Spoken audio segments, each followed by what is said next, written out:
Pleasure to be here with everyone and always growing and learning with everyone. So I'm Dr. Adriana Cervantes Gonzalez with the California Center on Teaching Careers. Prior to that, I was faculty lead for this residency program, have been supporting teacher education the past 7 years after having left K-12. And so as a career educator, it's exciting to be here with you all and to continue to serve our students. And so it is possible that I may be joined still by a couple of my colleagues. We had multiple things this morning. And so if our director of digital marketing communications is able to join, he definitely will do that. But I'll continue on with our presentation, and I'm going to go ahead and share the screen. Let's see if I can share the slide deck here with you all. Please let me know if you are able to see it. Are you able to view the slide deck on your screen? All right, wonderful. And my colleague Marvin Lopez may be able to step in as well. So here we go. See if I can advance the slides. So we are the teacher residency for rural education. Our project is dedicated to prepare and retain highly effective, culturally competent, and ethical educators who reflect the demographics of the students and work towards teaching in high need and hard to staff subject areas. So listening to you all, we started during the year of the pandemic when everybody said, you are going to do what? As many of you did, right? We were ready, and we launched with only 6 students. And then the next year we had 13, and then we had 15, and this year we have 25. So we knew that we had some challenges, but we also knew that we had opportunities, and we knew that regardless of what was happening in our world, we needed educators. So we launched. The work over the past 2 decades, I'm going to talk a little bit about the California Center on Teaching Careers. So we are a 3-way partnership: university, county office of ed, and then our local school districts. The work over the past 2 years has really been about elevating the teaching profession, developing, grow your own teacher programs, some of what you all have talked about. How do we recruit a diverse teacher workforce, especially when in our field we are still seeing educators that don't always reflect our students, but yet that is also the opportunity that we have, right? When we're looking at our mentors, our workforce, we need to work with each other so that we can continue to have educators in the classroom that are supported. How do we prepare, place, and retain highly effective teachers in the classroom? Some of the challenges that you all talked about are challenges that we also face, and we find that in the nation we face them as well when it comes to CSETs. We serve many first-generation students, and so everything about credentialing is complex and complicated, whether you need subject matter competency, what does that look like? Am I a business major and could I still teach math, right? And so helping students navigate through all of those pieces, we know that we have some high touch points where they need help navigating through those pieces to and through. We have utilized lots of the technology pieces, and I'm going to share a little bit about that as we go into that. So we have utilized technology in our recruitment, where we are situated as a program.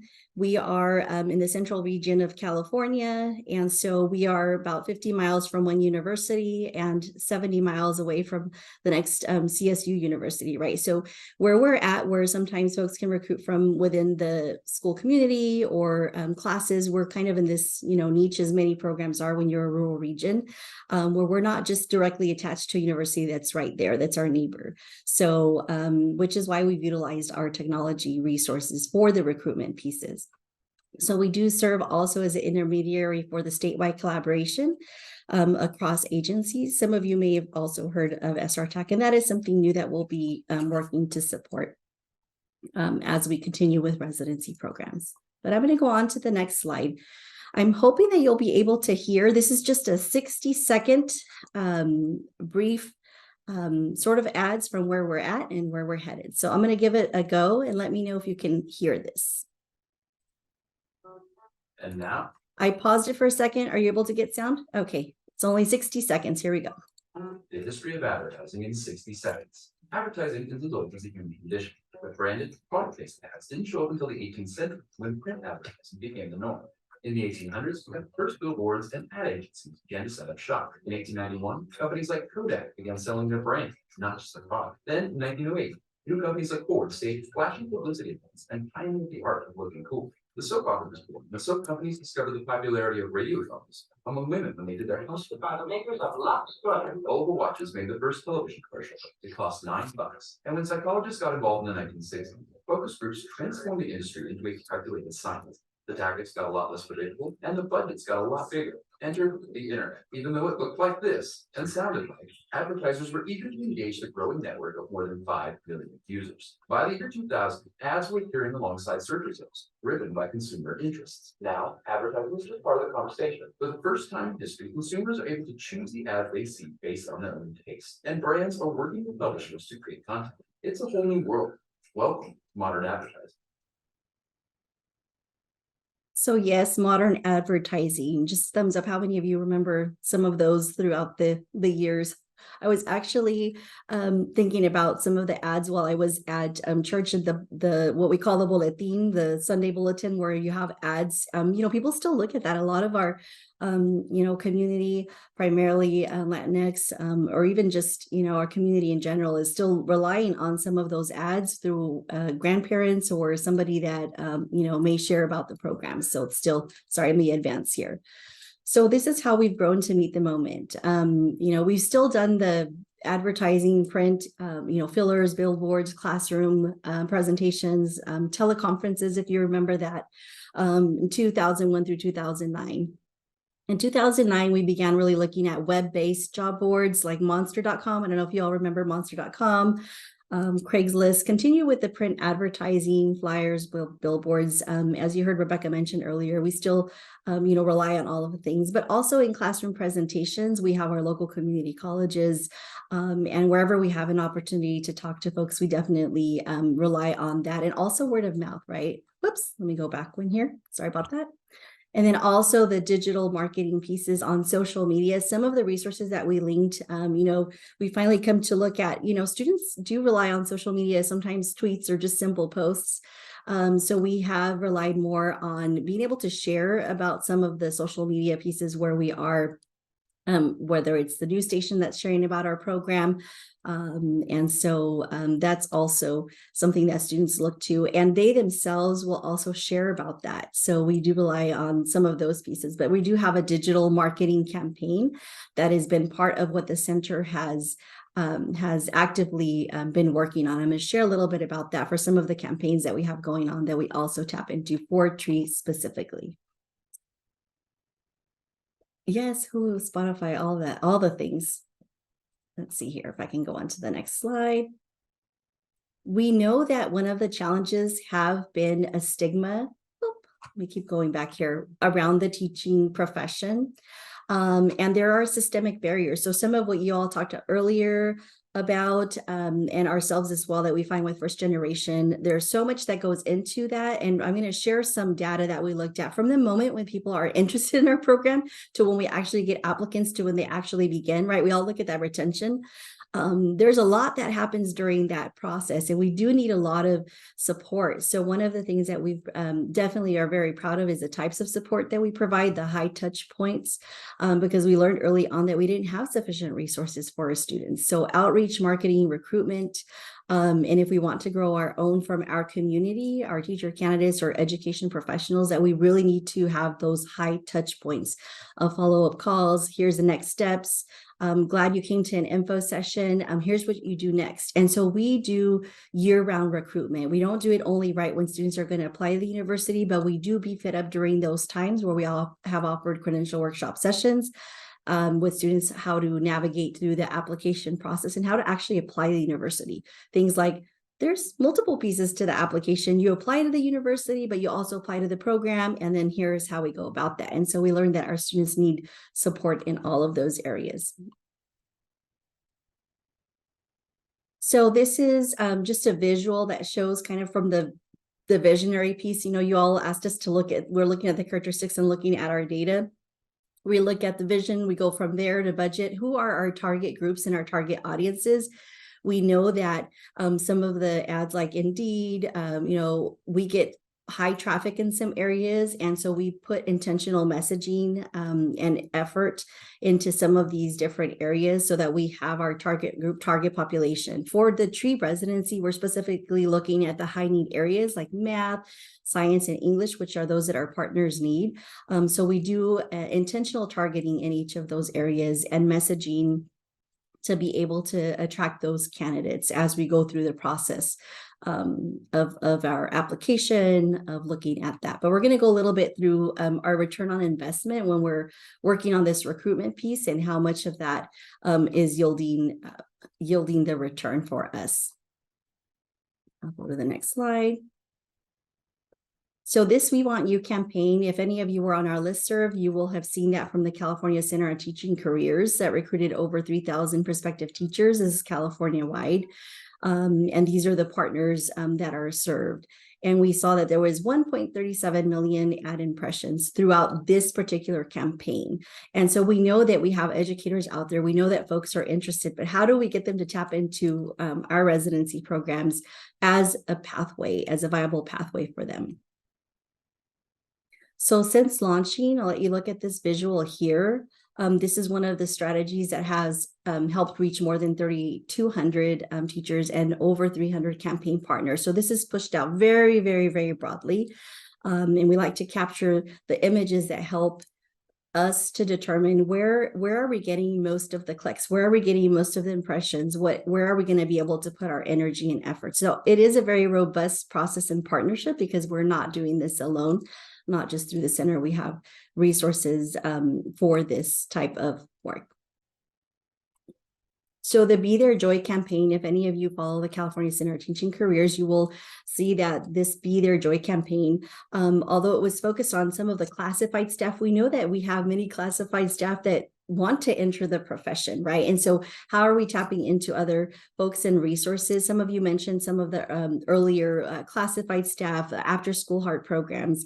I was just at I might think of this, or you might think of this as a maybe more traditional word of mouth recruitment, but I got a call from my father, who is a bus driver in one of the city areas that picks up kids from an after school program to take them somewhere else. And he just had a conversation with someone and he says, oh, I know my Mija can probably help you because she works with, you want to be a teacher, you want to be a counselor. Oh, right. And so that word of mouth is still very valid. And so I might have not thought of my father as being one of the recruiters for our program, but he certainly was, right? So that word of mouth, just having a conversation, I almost put a picture in there of him, but I didn't, because I thought, well, I probably should ask him for that first. But I love it. I took a picture and I said, let me take a picture out of this moment because I was very excited that he was also recruiting for our program and, proud of the work that we do in our community. So, so you just never know. We're always having a conversation, coffee after church, always on, always on.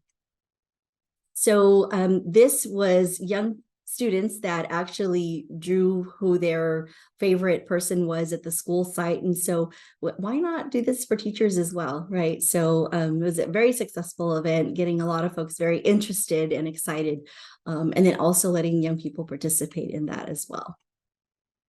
So I'm going to move on to this metrics piece, to the next one here. This just gives you an idea of what some of these metrics were through this campaign.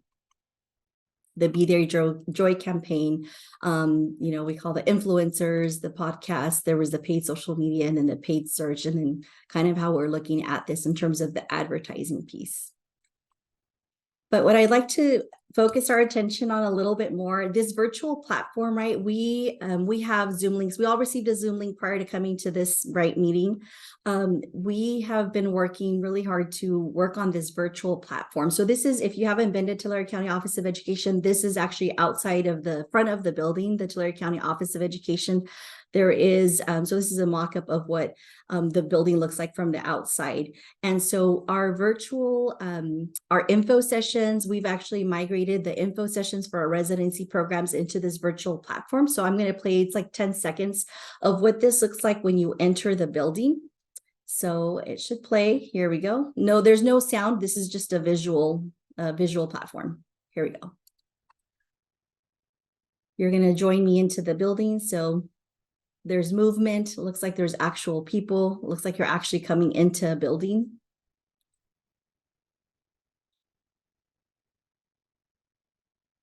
So that message that you saw pop up is the message that says, thank you for registering for our virtual job fair. And so what we do with our programming when we have virtual job fairs, but also when we have recruitment events for TRRE, we will have our TRRE logo in the auditorium. Students can go to the help desk. So any item that they click on here, they can actually talk to a real life person via chat, or they'll get a Zoom link, or they'll have a video where somebody's connecting with them. So we have worked on, piloting initially some of these events, but this is where all of the virtual platforms or virtual events take place. But we're actually working with our residency programs as well to have office hours through this virtual platform. We know that if students enter, it feels like they're coming to a real building, right? Because we're this virtual, or we're in this at times not in person world. And so this helps them when they are logging in to feel like you're actually coming into building and seeing someone when they're not able to. So that's something we're very excited about expanding as well. Let me go to the next slide. So how we've worked at growing our own pathways in the Tulare County region. We have such a huge geographic reach. And so we're spread very, very broadly. And so our current program, single subject STEM and computer science, really does focus on these high need areas.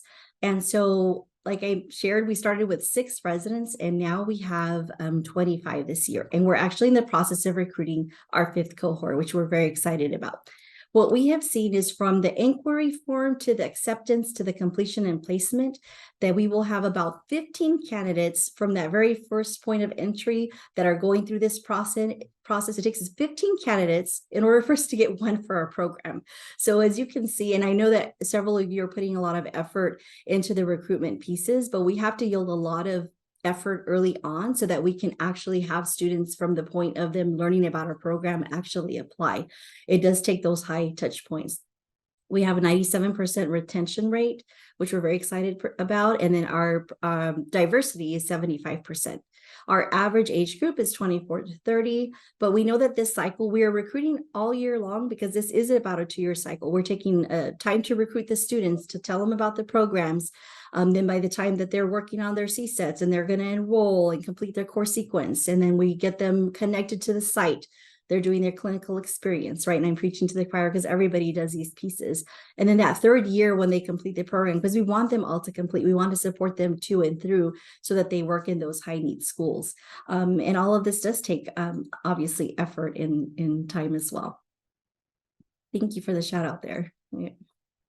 So we also have learned that in our ads, students, particularly this generation, likes anything with with puppies and animals on there. So that was some of the data pieces that we looked at, what is getting the most in terms of ads and impressions. And students like to click on these ads that have animals on them. So that is one of the areas that we intentionally did some ads on as well, and also looking to attract candidates. So here are the leads that have been generated. We have one of our partners, I keep going forward, let me go back, that works with us on our project that looks at how many ads are generated for TRRE specifically. So from the beginning, we have had over 500 TRRE leads generated, but we're looking at classified positions, also how many leads are coming from different areas, how many are coming from LinkedIn. So those metrics help us to determine where are we getting most of our leads from and where can we focus our energy and efforts. But we also know that folks are trying all of these things, so we need all of these different methods to attract candidates. Here are the subject areas by breakdown. So in part, because we are emphasizing specific content areas, we do have those areas that we are emphasizing, but we also don't want to turn candidates away. So if candidates come to us, there may be another program that we can connect them to, or if we have space and room in our program, then we definitely want to be able to encourage them. And we don't really want to send anybody away if we can do that, because the reality is if we had all of these educators, we still have a need. So, but that gives you a sense of where our numbers are at in terms of by content area. So we call this our, our return on investment from July 2022 to June 2023. And similarly, so you mentioned earlier, we were looking at this in not only in preparation for this presentation, but we do look at these metrics over time to see where, where should we continue to invest our efforts and our energy in. But definitely gives us a chance to see how many are Googling our program. And we learned that we're one of the top programs when students are doing a search for residency programs, that it's one of the first ones that comes up. So we're excited to learn about that. So here are some of the metrics that you can look at in terms of how many leads we get. And I'm going to look to my notes here because my partner isn't here and I don't want to share inaccurate information here. So the TRRE leads that were generated here were a total of 503. That was the earlier slide. The performance, which we call the return on investment, the overall conversion is at 5.7%. If you are a person that is in digital marketing and media, you will understand the impact of that figure overall. We know that for us, it's above the industry standard, which is at 3%. And so the folks that are looking on the marketing piece of that are the ones that help us look at these metrics that lets us know what is working best for us and what is getting us our candidates. So we're looking at the demographics as well, looking really at the California millennials and this Gen Z. If we were to look at this total figure of over 7,873,835 students, or California Gen Z demographic, and we were to just tap into 1% of that, or our math folks in the room, that would yield us quite a significant amount of candidates for all of us in all of our programs. So we just want to be able to tap into some of the, the millennials, Gen Z. If we were to just look at that in terms of that standpoint from a percentage, we could really make a huge impact in tapping into these folks here. Our path moving forward, we have continued to expand on our single subject. We are recruiting now for our 5th cohort. We are also adding a special education residency. We are actually one of the first that will be adding a school counselor residency this next year as well. And so we're very excited about that. And then we'll be adding a bilingual residency next. So we know that many of our candidates are still choosing the residency pathway option in terms of preparation, in terms of them wanting to look at this pathway that has support financially, that helps them with placement, and then navigating to that application process to and through. Students know that they have a lot of support from our residency program, and they also share that with each other. Have you heard about TRRE? And so we rely heavily on them as well. So we use all of the means to get folks to sign up and come to an inquiry session, info session, and talk to us about our programs so that we can get them dialed in.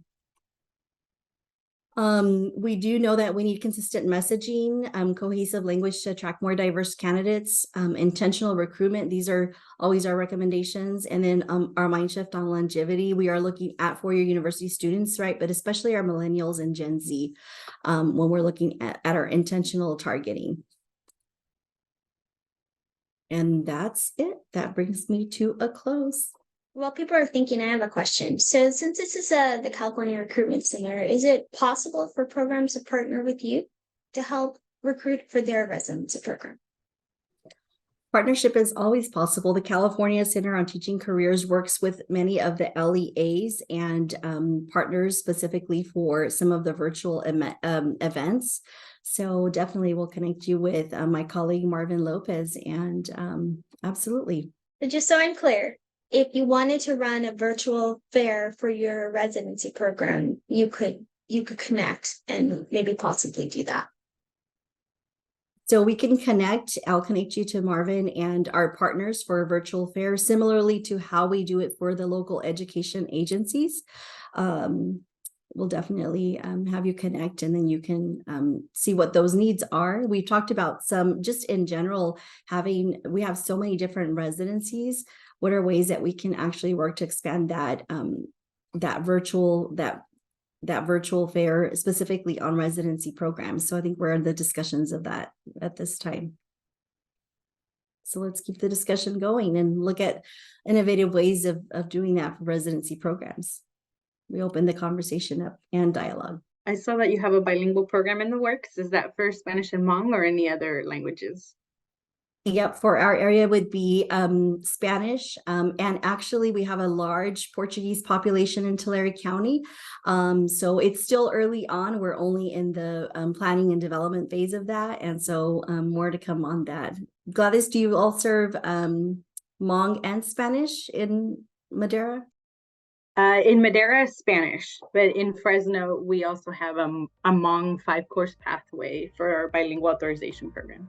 Thank you, Adriana. Thank you for sharing all your wonderful recruitment strategies and data. I could see that, data is always going to be a hit for us. How do we collect it? How do we refine and improve as programs? That's what we do best.